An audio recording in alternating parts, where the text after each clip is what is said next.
स्वागत है आप सभी स्टूडेंटों का जेएमबी स्टडी भारत में। तो आज हम स्टडी करते हैं अंगद सर के 7 कक्षा 9 की गणित के अध्याय 9 व्रत का। ये व्रत का भाग नंबर 13 है, जिसमें हम जानेंगे प्रश्नावली 9.3 के भाग 1 में प्रश्न क्रमांक 1 का संपूर्ण हल।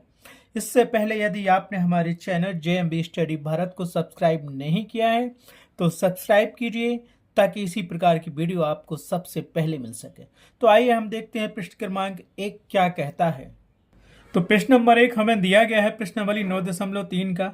आकृति 9.23 में केंद्र O वाले एक वृत्त पर 3 बिंदु A, B और C इस प्रकार हैं कि कोण BOC बराबर 30 अंश तथा कोण AOB बराबर 60 अंश है। यदि चाप ABC के अतिरिक्त वृत्त पर D एक बिंदु है तो कोण ADC ज्ञात कीजिए। कहना चाहिए एक वृत्त दिया गया है जिसका केंद्र क्या है, O है। वो कह रहा था कि ABC 3 बिंदु इस वृत्त पे हैं, इस प्रकार है कि कोण BOC 30 अंश है और कोण AOB कितने अंश है, 60 अंश है। यदि चाप ABC ए वाला चाप ABC चाप के अतिरिक्त वृत्त पर एक बिंदु D है, माना कि इधर है, तो कोण ADC ज्ञात कीजिए। इस क्वेश्चन में क्या है, जो दिया गया है पहले उसको लिख लो, जो ज्ञात करना है उसको लिख लो। फिर थोड़ा हम इसका आपको एक स्ट्रक्चर बताएंगे इस प्रकार के सवाल का, क्योंकि कोण वाले एक क्वेश्चन 5 नंबर का आता ही है। ठीक है, तो लिख लो जो दिया गया है और जो ज्ञात करना है। तो हमें क्या दिया गया है, केंद्र O वाले वृत्त पर 3 बिंदु ABC इस प्रकार है कि कोण BOC बराबर 30 अंश और कोण AOB बराबर 60 अंश है। चाप ABC, चाप को ऐसे दर्शाते हैं ABC ए वाला चाप के अलावा एक बिंदु D है जो कि AD और CD को मिलाता है। इस बिंदु AD और CD को मिलाता है। यहाँ वृत्त का केंद्र A दिया है, A वाला कोण BOC 30 अंश दिया है और AOB कोण दिया 60 अंश। हमें ज्ञात करना है कोण ADC ज्ञात करना है। तो इसको हल करने से पहले थोड़ा एप्लीकेशन एक प्रमेय जान लेते हैं, जो हमने बताया था MCQ के रूप में, वो जरूरी है। तो बस वही प्रमेय लगाना है और क्वेश्चन सॉल्व हो गया। तो इसको हल करने से पहले एक क्वेश्चन देखते हैं। तो हम देखते हैं प्रमेय 9.7, समझ में आएगा आपको। ये प्रमेय 9.7 है, MCQ क्वेश्चन में पूछा जाता है और एक कोण के रूप में बहुत ज्यादा इंपोर्टेंट है। एक चाप द्वारा केंद्र पर आंतरित कोण वृत्त के शेष भाग के किसी बिंदु पर आंतरित कोण का दोगुना होता है। यहां भी हो सकता है चाप, मान लो A बना हुआ है अपना A, ये चाप हो गया। कौन सा चाप, AB चाप। चाप को हम कैसे दर्शाते हैं, AB और ऊपर A कर दिया। ये क्या हो गया, चाप ये वाला। इस चाप के द्वारा वृत्त के केंद्र बिंदु पर बना कोण, ये कोण दोगुना होता है। किस कोण का, वृत्त के किसी भी भाग पर कोई कोण स्थित होता है, ये लिखा ना, वृत्त के शेष भाग के किसी बिंदु पर अंतरित कोण का दोगुना होता है। माना कि यहां कोई कोण अंतरित होगा और इसी चाप से निर्मित हो रहा है ए। ठीक है, इस कोण का दोगुना होगा। कहना चाहिए अगर ये तुम्हारे पास 10 अंश का कोण है तो जो केंद्र पे जो कोण बना इसी चाप AB द्वारा, तो वो कितना होगा, 20 डिग्री का होगा, दोगुना है। तो ये कोण दिया गया तो हम ये निकाल सकते हैं क्योंकि ये आधा होता है, और यदि ये कोण दिया गया है तो हम ये भी ज्ञात कर सकते हैं क्योंकि ये 10 दिया है तो ये दोगुना होता है। ये चीज यहाँ पे लिखी गई है, तो समझ में आ गया। ये कोण जरूरी नहीं कि यहाँ पे बने, ये वृत्त भी हो सकता है। जैसे एक वृत्त दिया है, इसका एक केंद्र बिंदु है और ये हमने लिख लिया AB और ये O है। हो सकता है कि क्या हो, यहां से इसी चाप द्वारा एक ये बने कोण, ये तो है ही, ये बन जाए। मान लो ये 10 है तो ये कितना होगा, ये 20 होगा। तो इस वृत्त के किसी भी बिंदु पर क्या बन सकता है,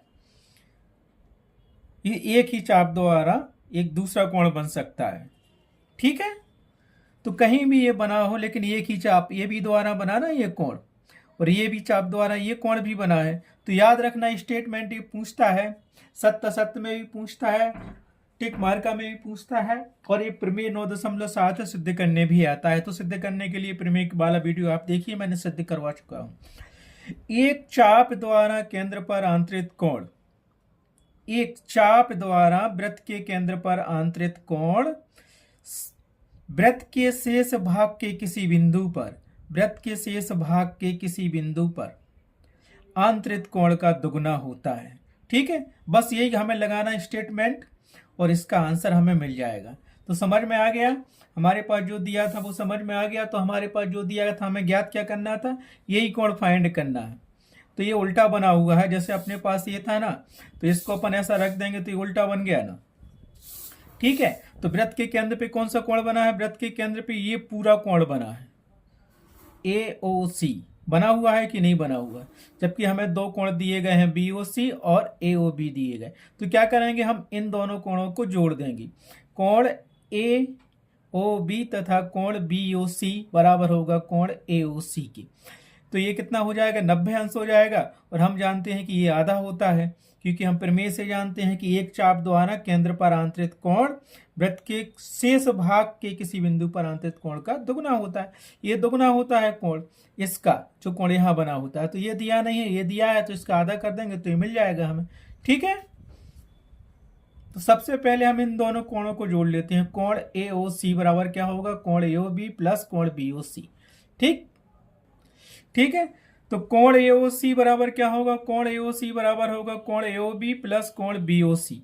तो ये लिखा कोण AOB प्लस कोण BOC बराबर 60 अंश, क्योंकि कोण AOB 60 अंश का था, कोण BOC हमारे पास 30 अंश का था, तो ये मिल गया 90 अंश का। तो कोण AOC कितना हो गया, 90 अंश का, जो कि चाप ABC द्वारा बनाया गया वृत्त के केंद्र का कोण है। ठीक है, तो लिख भी दो उसको। तो हमने क्या लिख दिया, समझाने के लिख दिया, जो कि चाप ABC द्वारा वृत्त के केंद्र पर बना कोण है। कितने, 90 अंश का, क्योंकि प्रमेय क्या कहता था, एक चाप द्वारा वृत्त के केंद्र पर अंतरित कोण या बना कोण वृत्त के शेष भाग के किसी बिंदु पर बना कोण का दुगना होता है। ठीक है, तो केंद्र पे जो कोण बना होता है वो दुगना होता है वृत्त के परिधि पर या किसी बिंदु पे कोण बना हुआ है उसका दुगना होता है। तो यहाँ पे हमें ADC कोण ज्ञात करना है। तो यहाँ हम क्या लिख लेंगे, अब देखो इसको अब क्या लिख सकते हैं, अब क्योंकि हम जानते हैं, क्या जानते हो, प्रमेय से, या तो पहले प्रमेय लिख दो या फिर उससे स्टेटमेंट लिख दो इस चित्र के अकॉर्डिंग। केंद्र पे बना कोण दुगना होता है वृत्त के किसी शेष भाग पे बने कोण का। तो केंद्र पे कितने अंश का कोण बन रहा है, कोण AOC बराबर होगा 2 गुणित कोण ADC के। तो इसको हम लिख सकते हैं कोण AOC बराबर होगा 2 गुणित कोण ADC। कोण D बना हुआ है ना वृत्त के किसी भाग पर, बना हुआ कि नहीं बना हुआ, रीजन भी दे सकते हो, क्योंकि हम जानते हैं, क्या जानते हो आप, वही प्रमेय पूरा लिख दो 9.7। तो हम क्या जानते हैं, जो ये लिखा है कोण AOC बराबर होता है 2 गुणित कोण ADC। तो यही लिख दिया, प्रमेय 9.7 भी है, इसको याद कर लेना। एक चाप द्वारा वृत्त के केंद्र पर आंतरिक कोण या बना कोण वृत्त के शेष भाग के किसी बिंदु पर अंतरित कोण या बने कोण का दुगना होता है। तो वृत्त के शेष बिंदु पर कोण D बना हुआ है, इस कोण D का दुगना होगा कोण जो वृत्त के केंद्र पे बना हुआ है, कोण AOC। ठीक है, अब हमने क्या निकाला था, कोण AOC हमारे पास क्या था, 90 डिग्री था। अब देखो, तो यहां से हम उसको क्या लिख सकते हैं, यहां से हम उसको लिख सकते हैं, दैट इम्प्लाइज कोण AOC बराबर हमने 90 अंश निकाल ही लिया है, बराबर हमें मिलेगा 2 गुणित कोण ADC। ठीक है, रीजन देना हो तो दे दो, नहीं तो उसको समीकरण 1 देंगे तो समीकरण 1 से आ जाएगा। लिख सकते हो यहाँ पे ये क्या है, क्योंकि कोण AOC बराबर 90 डिग्री।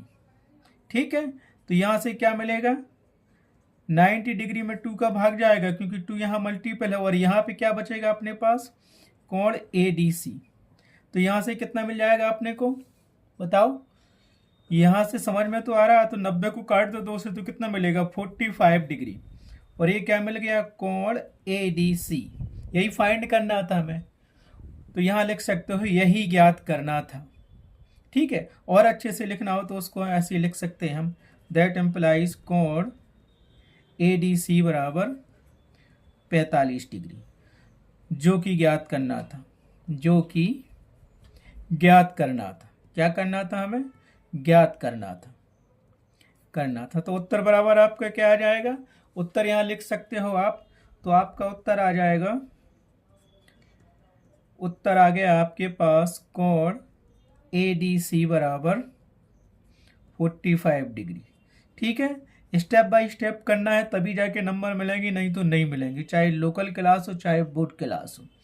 सिंपल, आपको वो में याद रखना ही पड़ेगा। ठीक है, ठीक है। इस प्रकार प्रश्नावली 9.3 का पहला क्वेश्चन कंप्लीट हुआ।